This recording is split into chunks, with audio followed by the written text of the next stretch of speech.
into just quick story time. You know, the situation with Zach and Michaela. I dated a Zach. Hands down, I dated a Zach. One of my exes is 100% a Zach. And you know, I was a Michaela.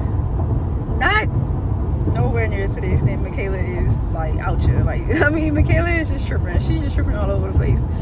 But I did come off at a little Michaela-ish. Now this was, you know, younger, like, you know, mid-20s, something like that. And yeah, first of all, I want to start out kind of like just giving an apology or a shout out to all the guys that's like a Zach, all the Zachs out there. And what is the type of guy that Zach is? See, Zach is the type of guy that his masculinity is not on display. His masculinity is a quiet masculinity. It's not out there. And so he comes off as weak or soft. He does. Those type of guys come off as weak or soft. They are not. I'm not saying that they are weak and soft. It's just that their masculinity, the type of masculinity they possess, is not the usual that you're going to run into as the average woman, you know, dating out here. It's just not. Zach is not the average guy that you're going to date out here. And because of that, and because the way they come off, women are going to try them. They're going to test them because they think they can get away with it, because this person, this guy, this man comes off as he kind of soft. And so what happened with my Zach was, I had just came out of, which is, I think is exactly what's happening with Michaela. I had just came out of a relationship, not just, but I had came out of a relationship before that was extremely toxic. Not like, you know, crazy toxic, but we had I had built up extremely toxic communication patterns and habits. Extremely, because the guy that I was with before, my Zach, the funny part about it is, I was a Zach before I met one of my exes. I was a Zach, and I would try to, you know, like communicate all soundly and just making sense and logical and being, you know, just talking.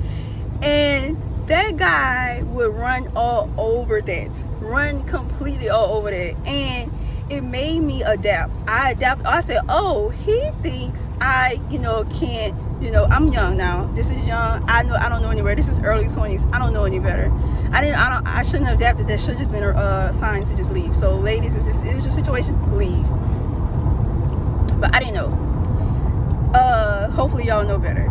So yeah, and so I was like, he don't think I could go there with him. So only how I would get any respect from this guy was me having to go there with him. And I attained really, really bad communication habits through this guy, and then I took that into my next relationship, which was my Zach. And that was the worst combination that could possibly be. And he wasn't with it. And, you know, he did not like that, and I didn't like it. And like I said, I just kind of want to apologize to all those ex out there that do have to deal with, you know, it's kind of tough for those guys. And, you know, to all the Michaelas out there, you know, if you know you've built up like these terrible habits, you know, you got to address that. You got to address it. You got to do the work. You got to get from out of it, you know. But back to like the Zachs, you know, just to the Zachs out there, you know, have some patience. The woman for you is out there. It's just that because you're not the average type guy that we are going to run across. And yeah, you seem like you come off as if you know, you can kind of get away with a lot of things, or we can try you and we can test you. And we are used to, the average woman is used to dating like a particular type of masculine guy. And so when across you, it's a little different, but you're just not used to it because that's not the average guy that you date. Like you're gonna date like a couple Zachs, but you'll date like 15 of the average, like, you know, masculine type guys. And so that's why those relationships always goes toxic. Just to break that down, because I keep seeing a lot of women saying like, oh, Zach saying that he always end up in these toxic situations and it must be him, he must be the common denominator.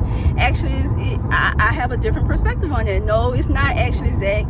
It actually is that the type of guy he is, he's gonna always pull that out of a woman, out the average woman, because the average woman is used to dealing with average guys, and that's how they communicate with average guys. And when they come across him, they're gonna stir something up in that woman, and she's gonna, you know, come off as toxic, and that's why he always ends up in toxic relationships. And so they're gonna try him, and they're gonna test his boundaries to see.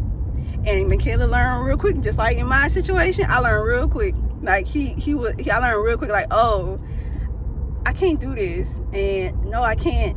No, this is not even what I want to be. Like, oh my God, I have picked up terrible habits, and yeah, his pushback and him not accepting and him having boundaries surprised me, and yeah, it taught. I did learn. I learned from that. I definitely learned from that, and hopefully Michaela will learn from this. She's a little bit way more off on the extreme end than I could possibly be, but still in all, it's the same kind of like scenario. And yeah, hopefully Michaela grows from this. And that's my perspective on the Zach and Michaela situation. Maybe give you all a little, if anyone watches this, give them a little insight of what's going on between like a Michaela and a Zach. He's not the typical masculine guy.